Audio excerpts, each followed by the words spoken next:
ಅಧಿಕೃತ ಕರ್ತವ್ಯಗಳಲ್ಲಿ ನೋಟರಿ ವಿರುದ್ಧ ಪ್ರಕರಣ. ಸರ್ಕಾರದ ವತಿಯಿಂದ ದೂರು ಅಗತ್ಯ ಎಂದ ಹೈಕೋರ್ಟ್. ಈ ತೀರ್ಪಿನ ಕುರಿತ ಒಂದಿಷ್ಟು ಮಾಹಿತಿ ಇಲ್ಲಿದೆ. ನಮಸ್ಕಾರ. ಇದು ನಿಮ್ಮ ಕೋರ್ಟ್ ವೆಬ್ ನ್ಯೂಸ್.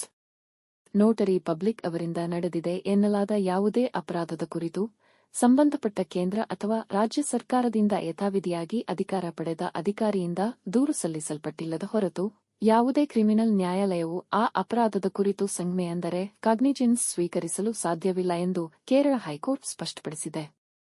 ಒಬ್ಬ ನೋಟರಿ ವಕೀಲರು ನಕಲಿ ಸಮ್ಮತಿ ಪತ್ರವನ್ನು ದೃಢೀಕರಿಸಿದ್ದಾರೆ ಎಂಬ ಆರೋಪ ಎದುರಿಸಿದ್ದ ಪ್ರಕರಣದ ವಿಚಾರಣೆ ನಡೆಸಿದ ಕೇರಳ ಹೈಕೋರ್ಟ್ನ ನ್ಯಾಯಮೂರ್ತಿ ಸಿ. ಪ್ರದೀಪ್ ಕುಮಾರ್ ಅವರಿದ್ದ ನ್ಯಾಯಪೀಠ ಈ ತೀರ್ಪು ನೀಡಿದೆ. ನೋಟರೀಸ್ ಅಧಿನಿಯಮ 1952 ರ ಸೆಕ್ಷನ್ 13(I) ಅನ್ವಯ ಅಧಿನಿಯಮದ ಅಡಿಯಲ್ಲಿ ತನ್ನ ಕರ್ತವ್ಯಗಳನ್ನು ನಿರ್ವಹಿಸುವ ಸಂದರ್ಭದಲ್ಲಿ ನೋಟರಿ ವಿರುದ್ಧ ದೂರು ದಾಖಲಿಸಲು ಕೇಂದ್ರ ಅಥವಾ ರಾಜ್ಯ ಸರ್ಕಾರದ ಅಧಿಕಾರಿಯ ದೂರು ಬಹುಮುಖ್ಯವಾಗಿ ಬೇಕಾಗಿದೆ ಎಂದು ನ್ಯಾಯಪೀಠ ಅಭಿಪ್ರಾಯಪಟ್ಟಿತು. ಅರ್ಜಿದಾರರು ಕಾರ್ಯನಿರತ ವಕೀಲರಾಗಿಯೂ ನೋಟರಿ ಸಾರ್ವಜನಿಕರಾಗಿಯೂ ಇರುವುದನ್ನು ಒಪ್ಪಲಾಗಿದೆ.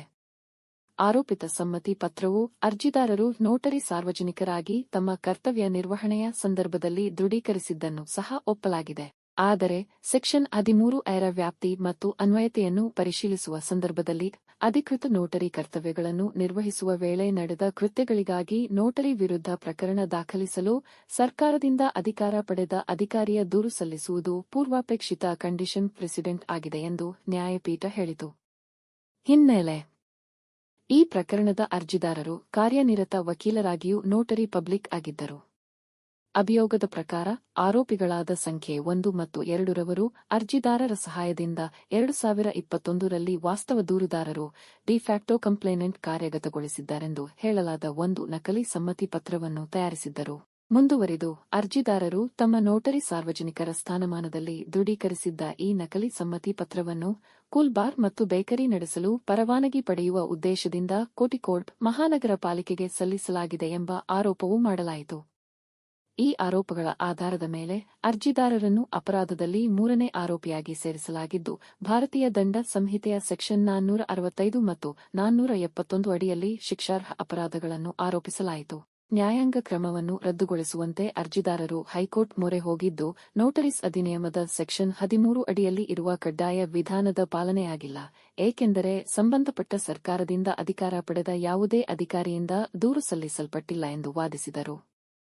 ನೋಟರಿ ಪಬ್ಲಿಕ್ ತಮ್ಮ ಕಾನೂನುಬದ್ಧ ಕರ್ತವ್ಯ ನಿರ್ವಹಣೆಯ ಸಂದರ್ಭದಲ್ಲಿ ದೃಢೀಕರಣ ಕಾರ್ಯ ನಡೆಸಿರುವುದರಿಂದ ಅಧಿನಿಯಮದ ಅಡಿಯಲ್ಲಿ ರಕ್ಷಣೆಗೆ ಅರ್ಹರಾಗುತ್ತಾರೆ ಎಂದು ವಾದಿಸಲಾಯಿತು. ತೀರ್ಪು: ಹೈಕೋರ್ಟ್ ಅರ್ಜಿದಾರರ ವಾದವನ್ನು ಅಂಗೀಕರಿಸಿ ಹಿಂದಿನ ತೀರ್ಪಾದ ಜ್ಯೋತ್ಸ್ನಾ ಇ.ಪಿ. ವಿರುದ್ಧ ಕೇರಳ ರಾಜ್ಯ ಪ್ರಕರಣವನ್ನು ಅವಲಂಬಿಸಿತು. ಆ ತೀರ್ಪಿನಲ್ಲಿ ನೋಟರಿ ಪಬ್ಲಿಕ್ ತಮ್ಮ ನೋಟರಿ ಕರ್ತವ್ಯಗಳನ್ನು ನಿರ್ವಹಿಸುವ ವೇಳೆ ಮಾಡಿದ ಕೃತ್ಯಗಳಿಗೆ ಸಂಬಂಧಿಸಿ ಅವರ ವಿರುದ್ಧ ಅಭಿಯೋಗ ಆರಂಭಿಸಲು ನೋಟರೀಸ್ ಅಧಿನಿಯಮದ ಸೆಕ್ಷನ್ 13 ರ ಪಾಲನೆ ಕಡ್ಡಾಯವಾಗಿದೆ ಎಂದು ಸ್ಪಷ್ಟವಾಗಿ ಹೇಳಲಾಗಿದೆ. ಪ್ರಸ್ತುತ ಪ್ರಕರಣದಲ್ಲಿ ಆ ಕಾನೂನುಬದ್ಧ ಅವಶ್ಯಕತೆ ಪಾಲನೆಯಾಗಿಲ್ಲವೆಂಬುದು ನಿರ್ವಿವಾದವಾಗಿರುವುದರಿಂದ ಅರ್ಜಿದಾರರ ವಿರುದ್ಧದ ಅಭಿಯೋಗ ಮುಂದುವರಿಯಲು ಸಾಧ್ಯವಿಲ್ಲ ಎಂದು ನ್ಯಾಯಾಲಯ ತೀರ್ಮಾನಿಸಿತು. ಆದ್ದರಿಂದ ಹೈಕೋರ್ಟ್ ಅರ್ಜಿಯನ್ನು ಅನುಮೋದಿಸಿ ಅಪರಾಧ ದಾಖಲಾತಿಯಿಂದ ಉದ್ಭವಿಸಿದ ಅರ್ಜಿದಾರರ ವಿರುದ್ಧದ ಎಲ್ಲ ಮುಂದಿನ ನ್ಯಾಯಾಂಗ ಕ್ರಮಗಳನ್ನು ರದ್ದುಗೊಳಿಸಿತು. ಪ್ರಕರಣ ಶೀರ್ಷಿಕೆ: ಮಲುಕೆ ವಿರುದ್ಧ ಕೇರಳ ರಾಜ್ಯ ಮತ್ತೊಬ್ಬರು. ಕೇರಳ ಹೈಕೋರ್ಟ್. ಇದು ಈ ತೀರ್ಪಿನ ಸಂಕ್ಷಿಪ್ತ ಮಾಹಿತಿ. ತೀರ್ಪಿನ ಕುರಿತ ಮತ್ತಷ್ಟು ಮಾಹಿತಿಯನ್ನು ಪಡೆಯಲು ನಮ್ಮ ವೆಬ್ಸೈಟ್ಗೆ ಭೇಟಿ ನೀಡಬಹುದು. ಈ ಮಾಹಿತಿ ಉಪಯುಕ್ತವಾಗಿದ್ದರೆ ಒಂದು ಲೈಕ್ ಕೊಡಿ. ಪ್ರಶ್ನೆ, ಸಲಹೆ, ಸೂಚನೆ ಇದ್ದರೆ ಕಮೆಂಟ್ ಬಾಕ್ಸ್ನಲ್ಲಿ ಬರೆಯಿರಿ.